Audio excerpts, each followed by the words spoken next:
Baker's Chocolate presents two wonderfully easy ways to decorate a cake. Yes, two quick tricks with chocolate that make cakes look good and taste even better, because the chocolate you use is delicious Baker's Chocolate. Famous Baker's unsweetened chocolate made from a rare blend of choicest cocoa beans to give you smoother, richer chocolate flavor. And here's trick number one, these glamorous chocolate curls. To make them, simply scrape a square of Baker's Chocolate with a knife or potato peeler. Could anything be simpler? And you'll love the effect on pies as well as cakes. And now for trick number two, elegant shadow frosting. It's really a cinch. Just melt 2 squares of Baker's Chocolate with 2 teaspoons of butter. Have you got it? 2 teaspoons of butter and 2 squares of Baker's Chocolate. Cool slightly and spoon over fluffy white frosting, letting the chocolate trickle down the sides like this. Then cool until shadows are firm. Spectacular, isn't it? So very, very easy. And it's just one of the many grand tricks you can work with Baker's Chocolate. So look for the package with the familiar Walter Baker girl and try a quick trick with chocolate the next time you serve cake.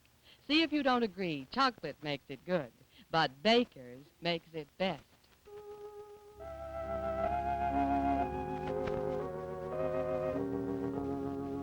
And now, the inner flame. Mrs. Wyatt, Portia Manning up the street. Is Shirley still there? Well, when they come back, will you send her home? Tell her it's almost time for dinner.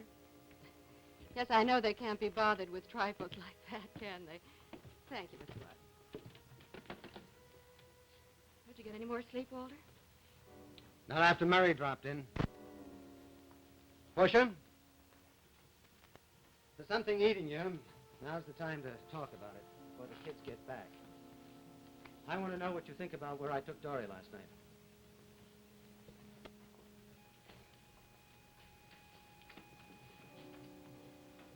I think it was foolish and rather childish. Well, as it turns out, any place would have been foolish with the cops following me. But no other place would have been quite as childish as Murray's Lodge.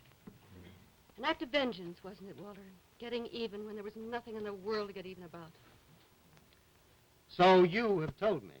I'm not going to quarrel again, Walter. After that strange phone call this morning about Ralph Staley's alibi, you and I sat here calmly and sensibly and talked about it, even intimately. It gave me a kind of insight. Made me realize how things might be between us if this trial and all the other horrors weren't hanging over your head. Well, I'm not sure that things would be any different. How can you be sure of anything right now? But even you admitted that it is possible. That there may be some hope for us, didn't you? Something like that. When you did, I saw last night in its proper perspective. It's just one of many things that we're going to have to forget. It belongs to the past. It has no part in our future. Future seems to be a pretty long time coming, if you mean the time when I'll be cleared of this ridiculous charge. You will be cleared, Walter. Not by anonymous phone calls, apparently. It's more than 8 hours since I reported it to Mitchell. He said get things rolling right away. I think I'd have heard by now. Well, I wouldn't put too much faith in that phone call, Walter. It wasn't the only lead, and it certainly didn't tell us anything we didn't know. Portia? Let's have it. What are you trying to say? Lieutenant Mitchell did call, or rather, I called him. You didn't bother to tell me? You were sleeping. I was going to tell you when I came back from shopping, but Murray was here, and I didn't think you'd want to talk about it in front of him. It's 2 hours since Murray has left. Oh, Walter, don't be angry at me. I guess I kind of put it off because it's not good news. Did Mitchell see Flo Dolan? Yes. He told her that we'd received a phone call saying that she knew something about Ralph Staley's alibi. She flatly denied it. Said she knew nothing at all about Ralph Staley. Well, how'd she account for the phone conversation? She said she thought that you and I had dreamed it up to throw suspicion on her and Staley. And Mitchell swallowed that? He must have. He was already back in his office when you called. And he hadn't brought Flo Dolan in for more questioning, had he? No, he said he thought it was a blind alley. Blind alley. It's only a blind alley if he wants it to be. Portia, what? Why is he so determined to nail this rap onto me? What's his game? Well, I don't know that he's got a game. Well, I do. I'm going to find out what it is.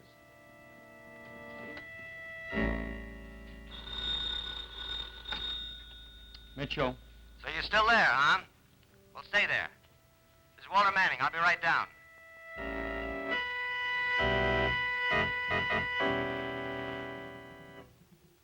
Well, Bill, what's your good word for the coming weekend? Oh, here it is. A Jello salad makes the meal. I'll go along with that. I know what a tempting Jello salad does for a meal. In fact, I think you could get most women to agree that A Jello salad makes the meal. Like this dazzling beauty, a glamour salad made with new apple Jello, the flavor that's a sensation for salads. And Jello salads are so easy to make. Just prepare your Jello as usual. Then chill until slightly thickened and add whatever ingredients your favorite recipe calls for. Chill until firm, and it's ready whenever you want to serve it for adding glamour and new taste appeal to any meal. A Jello salad makes the meal. How about this? A shimmering fruit and celery salad made with lime Jello. It's so delectable. Or try lemon Jello for this bright radish salad. It's full of zesty flavor. Yes, if you want to perk up your menus, add some real appetite interest to your meals, reach for Jello soon and often. Remember, a Jello salad makes the meal.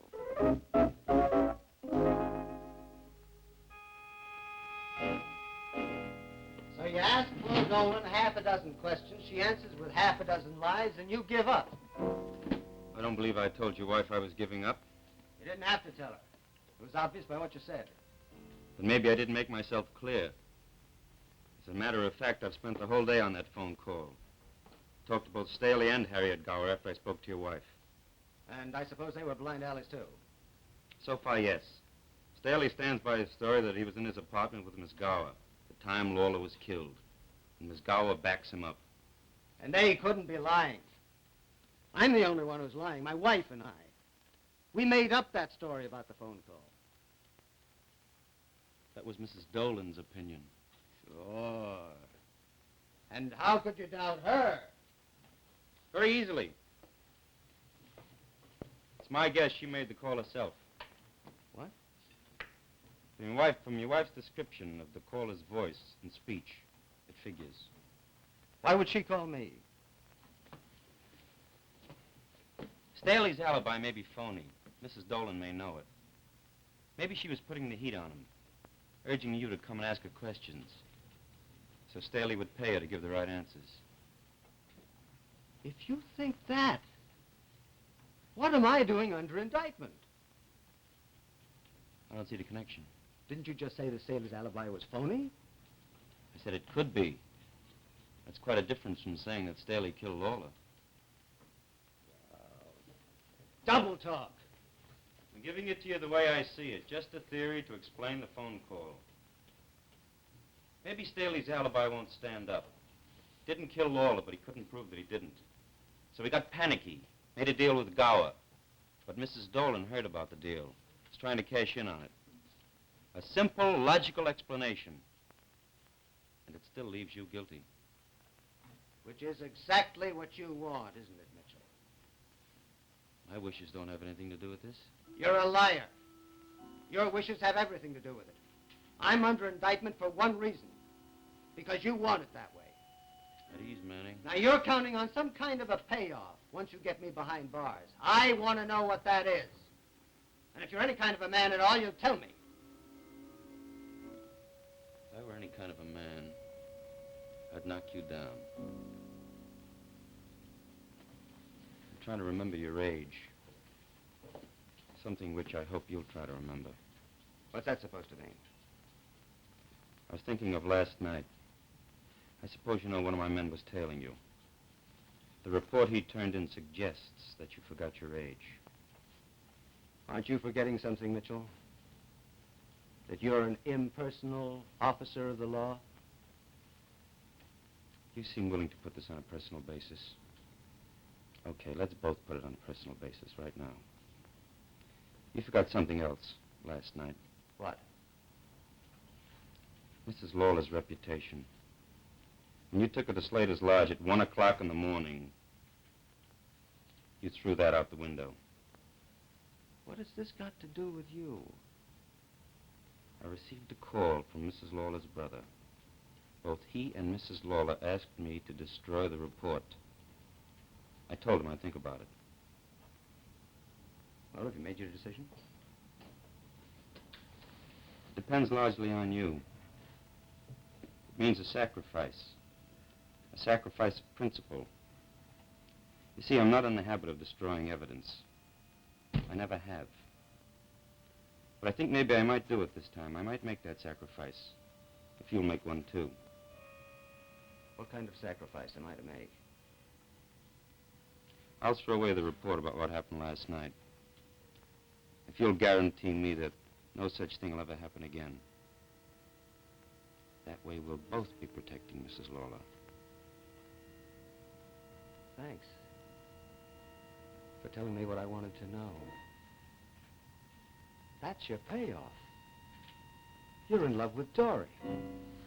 Get rid of me. Send me up for 10 years if you have to, just so long as I'm out of the way, so you'll have time to make her forget me. Mitchell, it won't work, because you're forgetting one very important factor. This isn't 10 years from now. This is today. And today, Dory doesn't love you. She loves me.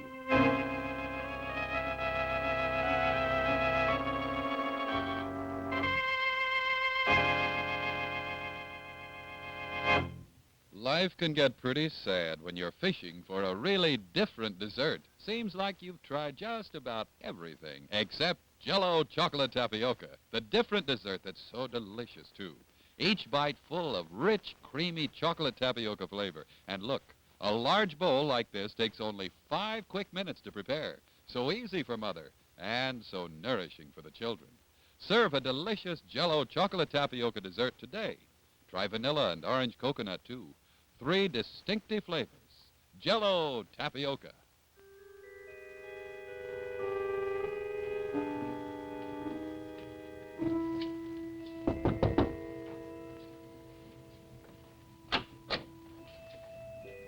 You're not alone? I don't want to see anybody else. Can you come out here? What's happened, Walter? I'm ready to go, Dory. Leave town, leave everything. Never come back. When? Tomorrow, anytime. It's up to you, Dory. I'll go whenever you tell me that you're ready to go with me.